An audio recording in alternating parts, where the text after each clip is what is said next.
都民ではないのですが、石丸さんの既得権益や老害に真っ向から挑戦する姿に好感が持って頑張ってほしいと思っています。所詮挑戦権なので思想心情は全く気になるのですが、もし落選したら国政への進出が予想されます。石丸さんは左派系みたいな話があったので気になります。本当に左派系なのですか？知りません。いや、僕別に石丸さんの政策をそこまでちゃんと聞いてるわけじゃないですけど、聞いてる限り別になんかそんな左派って感じしないけど、左派なんですか？なので知りたければ多分石丸さんのホームページとかに政策が書いてあるので、それを読めばいいんじゃないかなと思いますけど。東さん投稿引用リポストして言ってましたが、左派はどうすれば信用を取り戻せると思いますか？東博樹さんに引用リポストしてシカトされてるんでちょっと悲しい感じなんですけど、フランスだと左派が躍進しましたっていうので、一応その最大勢力は今左派で。で、南米とかも左派が多くて、割とその左派ってそれなりのポジション取ってたりするんですよね。アメリカとかでもそれなりに左派で結構票を持ってる人とか見たりするんですけど、日本って左派が異常に弱ってるのがすごい不思議で、まあ別にその左派政権を作ろうという話ではないんですけど、右派と左派がある程度均衡することによって、社会は切磋琢磨して競争が起こって良くなると思ってるので、なので裏金問題とかも結局これぐらいやっても大丈夫っしょっていうので舐めてたと思うんですよね、自民党は。で、実際にじゃあ検察が動いたとしても、全員不起訴で政治家誰も捕まりませんって、自由にコントロール検察できてんじゃんっていうのがあって、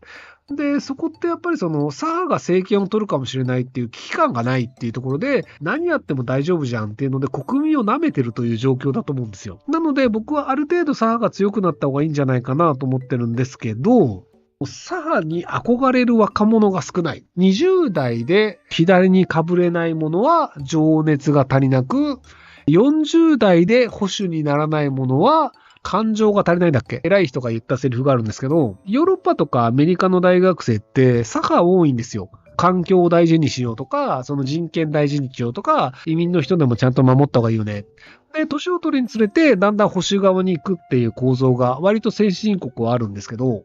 でも日本の場合って学生も左派がそんなにいないんですよね。っていう構造になってるので、なんかそれって社会としてあまり健全じゃないんじゃないかなっていう話を、斉藤浩平さんと川上さんっていうドワンゴの角川の人と話をしたりして、で、リハック高橋さんと言ってたりして、リハック高橋さんと一緒に左派、リベラルを育てようという企画をやろうとしてるんですよ。やろうとしたんですよ。若い人たち、学生が憧れる左派というのをちゃんと作れば、左派っていいよねって、宮崎駿さんとか左派なんですけど、っていう形で優秀な左派を、あえて育てるというのをやらなければいけないのではないかっていうふうに割と考えていて、で、じゃあ若手が憧れるような左派って作った方がいいよねっていうので、斉藤浩平さんとかにも、若い人で左派の人いますかっていうので、紹介してもらおうとしたら、あんまり紹介してもらえなかったり、リハック高橋さんが何人か当たったら断られたりっていうのがあって、左派を育てようというのすらできないっていうのが結構現状なんですよね。で、これがよろしくないよねっていうふうに思ってる人もそんなにいないっていうのがどうかなと思ってるんですよ。いや、左派いないんですよ、マジで。なので、ある程度左派がいないと、右側を抑える勢力というのが成立しないんですよ。なので、なんとかまともな左派を増やさなきゃいけないんじゃないかなと思ってるんですよね。で、左派なんかどうでもいいじゃねえかっていう人も考えれば確かにそれも一理はある部分はあるんですけど、とはいえやっぱり社会というのはバランスを取らなきゃいけないよねというので、どうやったら増えるんだろうっていうので、左派の極左の人たちというのが割と目について、あの人たちみたいに思われるのは嫌だよね。時代遅れの曲を流してプラカードを持って踊ってるのって恥ずかしいよねっていう風に思うのは一般の感覚だと思うんですよ。でも左派の人たちってプラカードを持って踊っているのを批判する人というのを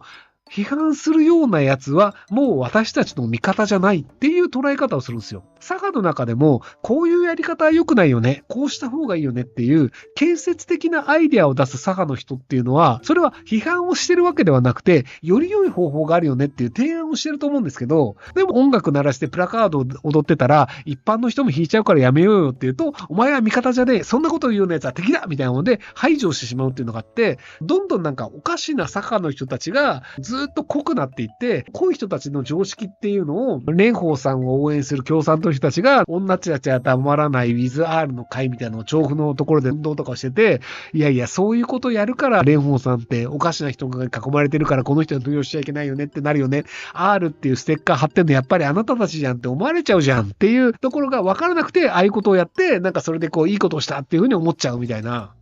今の左派の人たちとは別の左派で、あの人たちはおかしな人たちですよっていう切り分けが必要なんじゃないかなと思っていて、保守って言っても、例えばじゃあ日本第一党だっけ、桜井誠さん、あの人が幼稚園でヘイトスピーチやって、確か有罪判決受けてるかなっていうのがあって、で、あの人は自分で保守って言ってるけど、一般的な保守からすると、あれはガチ運用でやりすぎだから、ああいう人たちは味方じゃないよねっていう切り分けをしてるんですよ。日本第一党はやりすぎで、あいつらは俺たち保守とは違う。あれは味方じゃない、仲間じゃないよってなるんですけど、左の人たちっておかしな人たちも仲間だよねってしちゃうので、そうすると左側全員が、ああいう価値観を許容してしまうんだ。それはおかしな人たちだから、あちら側の人と思われないようにしようっていう。なので、街宣車とかを見ても、街宣車も保守としてやってるけど、でも、あれはおかしな保守だから、僕ら保守とは違うよねっていう形で、おかしな保守っていうのと、僕たち保守っていう切り分けをちゃんとしてるんですよ。なので、おかしな人たちが出ても、あいつらはおかしいだけで、僕ら保守とは違うよって言われると、じゃあまともな保守の方を応援してるだけで、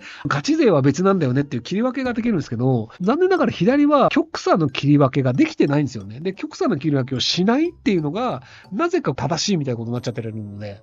今の左派を何とかするではなくて、今の左派ではない左派、あの人たちはおかしいけど、僕たちは弱者をいかに減らしていくかっていう、弱者を減らすということで社会を幸せにしようとしていますっていう形の、今じゃあ物価が高くなって大変だよねっていうところで、物価が高くても普通に暮らせるような社会にしようとか、普通に結婚できる社会にしようとか、年収500万、600万稼いでる人は別に普通に暮らせると思うけど、そういう稼ぎが得られない人も世の中にいて、でもそういう人たちでも結婚して子供ができる社会の方がいいよねっていう福祉をある程度充実させた方がいいよねという普通の左派というのを作らなければいけないのではないかなというふうに思ってるんですけど、ただそれを東博樹さんにぶつけたらシカトされました。左派が弱く見える理由1、現在の自民党自体左から右まで幅広い。2、もともと左派勢力の主張であった雇用について、現在の日本は完全雇用を達成している。3、極左極右の人口が少なく、中間層が増えた。そもそも右か左か相対的に回るだけで時代が違う右派は左派になりうるし、特に区分や均衡にこだわる必要はないのでは。結構同意する部分はあるんですけど、生活苦の人たちっていうのが割とそこそこ日本いるんですよね。なので、教育にもお金使えませんっていうところで、貧困の再生産が起こってるというのは僕はあまり良くないなと思っていて、教育費は無料にすべきだよねとか、子供は腹いっぱい食えるようになった方がいいよねっていうのは、本来左派のやるべき政策で、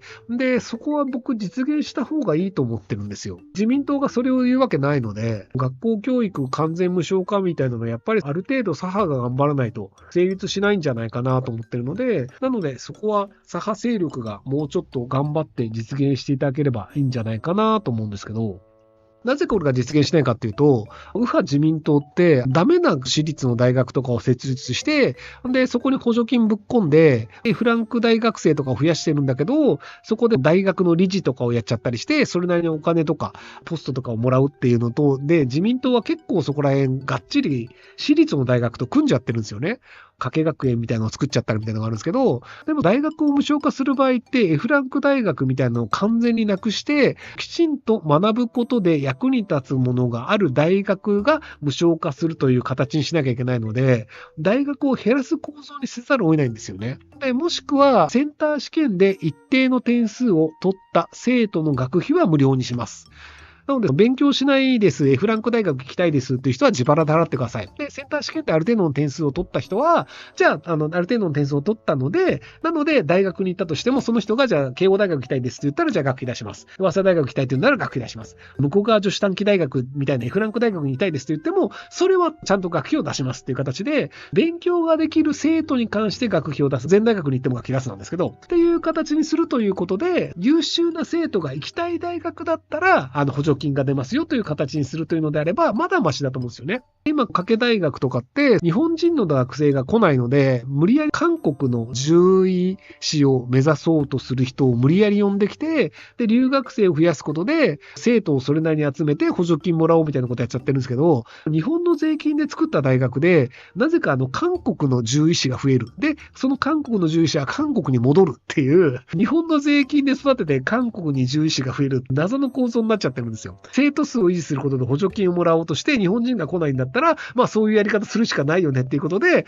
生存のためにはやっちゃってると思うんですけど、それって日本の税金でやることじゃないでしょ。もう潰しちゃえよって僕は思うんですけど、でも自民党はそれを潰せないんですよ。っていうのもあるので、日本人の学生に対して補助金を出すっていう形ぐらいしか、まあちょっと難しい。フランク大学を潰すっていうのがなかなか今自民党できないと思うので、でもそういう構造にするには、やっぱりその自民党ではない形で政権交代みたいなのがないと、やっぱりそこはうまくいかないと思うんですよね。なので、長期的に考えると自民党じゃないところが政権を担える構造というのは必要なんじゃないかなと思うんですけども。ご視聴ありがとうございます。今回の動画はこちらからの切り抜きになります。